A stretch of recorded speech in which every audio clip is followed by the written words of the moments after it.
State funding is so important to help families who need special services for their special needs children and adults as well, as we just saw in Greg Grugan's story. And with the state budget over budget, every department worries about cuts.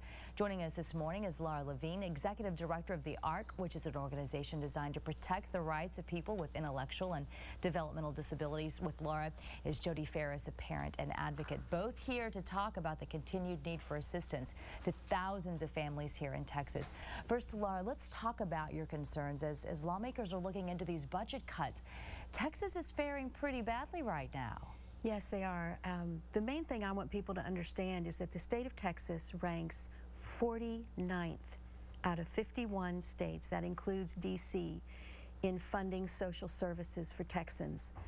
We do not take care of the most vulnerable population, those with intellectual and developmental disabilities, right here in Texas. And now with Senate Bill 1, they are proposing to cut the community-based services by up to 50%.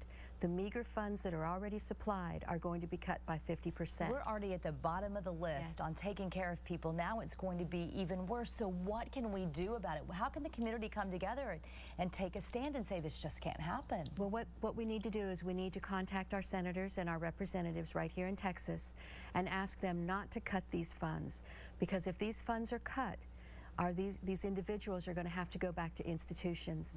It is 4.5 times more expensive to house a person in an institution than it is in a home-based community setting. Jody, you know all too well what that is like. You had to put your baby into a nursing facility just because they would not help you out here. That had to be such a terrible thing for your family to go through. Let's go back and tell us what happened.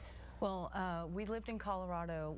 Nolan was born here in Texas. He weighed 1 pound at birth. He was 3 months premature. We lived in Colorado, so we moved him back to Colorado, where he did get early childhood intervention. He did get physical therapy, occupational therapy, music therapy, all the therapies he needed. The child that should have never walked was walking because of all of these therapies.